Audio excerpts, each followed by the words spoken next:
இன்றைக்கி ரொம்ப இன்ட்ரெஸ்டிங்கான ஒரு நாள். பிக் பேங் போகனின் வரலாற்றில் இன்று சீரீஸ் தொடங்கப்பட்ட தினம் இன்று.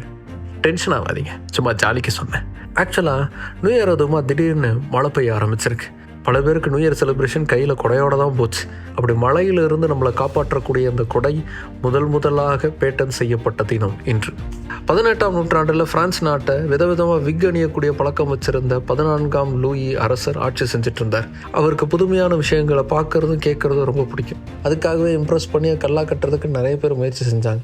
அப்படி தான் 1710ஆம் ஆண்டு ஜனவரி மாதம் 1ஆம் தேதி அரசர் 14ஆம் லூயி முன்னிலையில் மடக்கி விரிக்கக்கூடிய ஒரு குடையை அறிமுகப்படுத்தினார் பாரிஸ் நகரத்தை சார்ந்த வணிகர் ஜான் மோரியஸ்.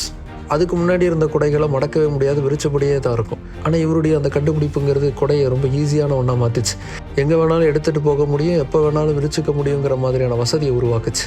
அதை பார்த்து இம்ப்ரெஸ் ஆன அரசர் 5 வருஷத்துக்கு ஜான் மாரியஸே இந்த குடைகளை தயாரிக்கிறதுக்கான முழு உரிமையை கொடுத்தார். அப்படி 5 வருடங்களுக்கு மோனோபோலியாக ஜான் மாரியஸுடைய பிராண்ட் இருந்துச்சு. அதுக்கப்புறமா தான் குடைகளை பலரும் தயாரிக்க ஆரம்பித்தாங்க. இன்றைக்கி பரவலாக பல டிசைன்களில் பல வெரைட்டிகளில் பயன்பாட்டில் இருக்குது. மழை காலத்திலும் வெயில் காலத்திலும் நம்மை பாதுகாக்கும் நண்பனாக இருக்கக்கூடிய நவீன குடைக்கு முதலாக பேட்டன் கிடைத்த தினம் இன்று. அப்புறம் சொல்ல மறந்துட்டேன், பீக்யூபர்ஸ் அனைவருக்கும் என்னுடைய புத்தாண்டு நல்வாழ்த்துக்கள்.